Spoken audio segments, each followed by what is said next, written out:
చేతిలో సామాజిక అస్త్రం నెంబర్ 1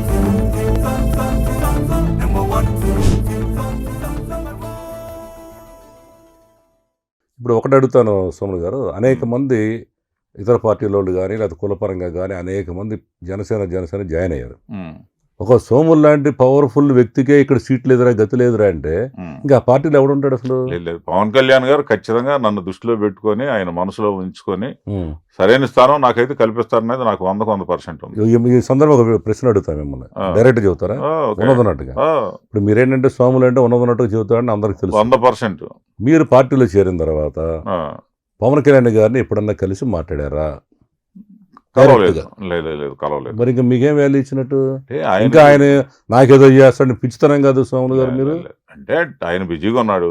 వాస్తవంగా అయితే సినిమాలు తీసుకోవటం పెద్ద బిజీ. దాన్ని కూడా పక్కన పెట్టి రాజకీయంలో రావడం అంటే ఫుల్ టైం దానికి సంబంధించిన న్యాయం జరగాలంటే ఆయన కొంతమందికి, మనకనే కాదు చాలా మందికి అవసరమైన దాన్ని ఇది చేసుకుంటూ వస్తున్నాడు. మిమ్మల్ని ఆయన నమ్మలేదా లేదా ఆయన తత్వం ఇదేనా? లేదు, అంటే ఖచ్చితంగా ఆయనకి ఒక స్థానం ఉంటుంది అనేది నా నమ్మకం. తక్కినవి అయితే నాకు తెలియదు కానీ ఖచ్చితంగా నాకైతే న్యాయం జరుగుద్ది. ఇప్పుడు మీరు ఒక విషయం చెప్తాను. రామ్ తాళ్ళూరు అని ఉన్నాడు, ఒక వ్యక్తి, కుర్రాడే, క్యాస్ట్ చౌదరి గారు. నాకు బాగా తెలుసు, 7-10 ఏళ్ల క్రితమే. ఇప్పుడు కొత్తగా ఏదో మొన్న తీసుకొచ్చి అతన్ని ప్రధాన కార్యదర్శిగా పదవి ఇచ్చి ఒక రూమ్ కూడా ఇచ్చేసి అతని ప్రధాన బాధ్యతలు చెప్పారు కదా. తెలుసు. మరి ఇంత ఫీల్డ్ వర్కరు ఒక దమ్ముగా తిరిగే మీకెందుకు ఇవ్వలేదని అడుగుతున్నాను నేను ఇప్పుడు. అది నాకు వస్తున్నావు. స్టేట్ వైడ్ గా కొన్ని పొలిటికల్ దీనిలో ట్రైనింగ్ ఇచ్చి ఒక నమ్మకంగా చేస్తాడనే దీంతో పెట్టుకొని ఉండొచ్చు. దాన్ని ఉంది అంటే మీ అవసరం పార్టీకి లేదు. ఇక ఏదైనా మన స్థాయిలో మనకి ఏదైనా జిల్లాలో లేకపోతే నియోజకవర్గాల్లో అవసరమే ఆయనకి తోచినప్పుడు పిలిచినప్పుడు ఖచ్చితంగా ఆయన ఇస్తాడు. గ్యారెంటీగా నమ్మకం ఉంది. ఖచ్చితంగా ఆ టైంలో వెళ్తాను నేను. మిమ్మల్ని నాదెండ్ల మనోహర్ గారు మిమ్మల్ని అక్కడ ఈయన టాప్ లో ఉన్నాడు, ఒక పవర్ఫుల్ వ్యక్తి, ఇలాంటి వాడిని రానియకూడదని అడ్డుకున్నాడు అంట. నిజమా కాదా? అయ్యుండొచ్చు కూడా, నేను కాదనైతే చెప్పను. ఎందుకంటే ఒక కోణంలో నేను రిజైన్ చీరాల్లో ఒక నీచమైన రాజకీయం జరిగే దీనిలో అక్కడ మనం అవసరం కాదు, గిద్దలూరు కదా కోరిందనే దీంతో చీరాల్లో మనం ఇన్ఛార్జిగా ఎందుకులే అక్కడ ఉంటాం, అవసరం అయితే ఇండైరెక్ట్గా చేద్దాం, అక్కడ మనకిస్తే మనకు లేనప్పుడు కూటమి చేద్దాం అనే దీనిలో నేను రిజైన్ చేశా. ఒక టెంప్టేషన్లోనే చేశా. దాని ఎవరు బ్యాక్గ్రౌండ్ ఎవరు హస్తం లేదు, ఏం లేదు. దానిలో మళ్ళా మనాళ్ళంతా కూడా నన్ను లైక్ చేసి నన్ను జనసేన పార్టీలో వెళ్ళి నన్ను ఆనందించిన వాళ్ళంతా కూడా ఫీల్ అయ్యారు, అన్నా నువ్వు తప్పు చేసావని. అది సరి చేసుకోవడం కోసం మనోహర్ గారి దగ్గరికి వెళ్ళా. వెళ్ళా, సార్ ఇది ఇట్లా అంతా తప్పుగా భావిస్తున్నారు, నాది పొరపాటు, మంచిగానే చెడ్డ నాకు రాపోయినా సరే నేను కూటమిలో చేయడానికి కానీ మీరు ఏది చెబితే అది చేస్తాను, నేను మళ్ళీ మీరు చెప్పారా నేను వెనక తీసుకుంటానని చెప్పి ఆయన అడగటం జరిగింది. లేదు స్వాములు గారు, అది ఖచ్చితంగా మీరు ఒక దీనికి ఉన్నారు కాబట్టి దానికి స్టాండర్డ్ అయి ఉండండి, మీకు ఎక్కడికి పోతే మీ ఇది మీకు ఉంటుంది, ఆ పని చేయకుండా అవసరం లేదన్నాడు. అంటే తిరిగి మళ్ళీ ఇన్ఛార్జ్ వద్దన్నాడు. వద్దన్నాడు. లేకపోతే ఆ రోజు ఆయన ఇచ్చేస్తే అసలు ఈ జనంలో ఇది కానీ ఇదంతా కూడా ఉండేది కాదు కదా. దాన్ని బట్టి మా ప్రత్యర్థి కూడా ఆయన ఇంటికి పోయి బలరాం గారు అబ్బాయి చాలా గంటలు కూర్చొని మాట్లాడుకొని వచ్చిన సన్నివేశాలు కూడా మాకు అక్కడ తెనాల్లో చెప్పారు. అంటే ఉండొచ్చు ఉండపోవచ్చు, దాంట్లో ఉండకూడదు అనేది ఏముంటుంది దాంట్లో.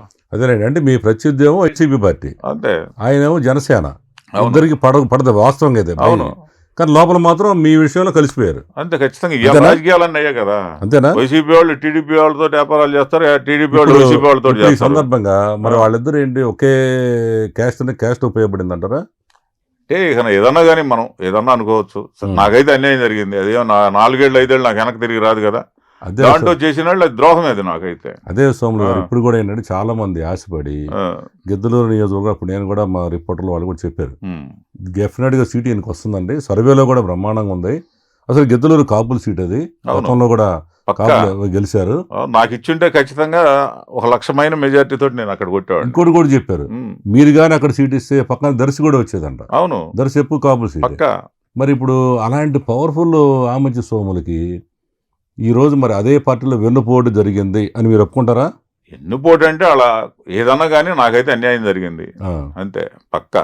కారణం చెప్పండి డైరెక్ట్. ఇప్పుడు నాకు గిద్దలూరు ఇచ్చుంటే రాయలసీమ ఏరియా కానీ గుంటూరు దాకా ఒక ఎమ్మెల్యే అనే దాన్ని అడ్డం పెట్టి పార్టీని పవన్ కళ్యాణ్ గారు కోరుకున్న కంటే డబుల్ నేను డెవలప్ చేసి చూపించేవాడిని.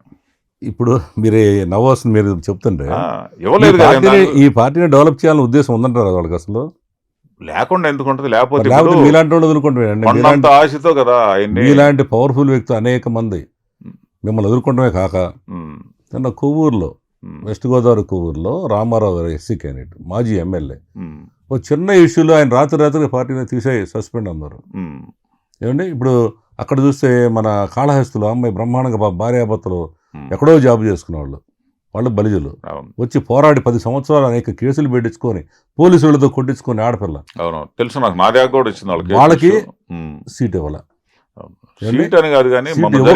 సీట్ ఇవ్వకపోక ఆ విషయానికి వస్తాం ముందు మీలాంటి వాళ్ళ గురించి చెప్తున్నా అంటే పార్టీ డెవలప్ చేయడం ఇష్టం లేదేమో అక్కడ అంత బాగా చేసే వాళ్ళని పక్కన పెట్టి అక్కడ ఎస్సీ క్యాండిడేట్ రామారావు గారిని పక్కన పడేసి ఇక్కడ మీలాంటి పవర్ఫుల్ కాపునే రాష్ట్రం అంతా పేరున్న మిమ్మల్ని పక్కన పెడితే నేను అనుకుంటాం ఏదో జరుగుతుంది పార్టీలో ఇది పార్టీ బలపడకుండా ఉండాలని నా అభిప్రాయం మీరేమంటారు ఆయనకి ఒక వ్యూహం ఉంది ఒక టైం ఇచ్చి ఇప్పుడు ఒక 10 అడుగులు వెనక్కేస్తే ఒక 100 అడుగుల స్పీడ్తో ముందుకెళ్లాలని ఎందుకు ఊహించుకోకూడదు మనం అంటే ఇంకా మీరు అదే కోణంలో ఉన్నారు ఖచ్చితంగా సరే ఓకే పార్టీ పరంగా అయిపోయింది మీకు సీట్ రాలేదు మీరు మీ పని మీరు చేసుకుంటున్నారు అంతే అంతేగా వైల్ చెరువులు మీరు చేసుకుంటున్నారు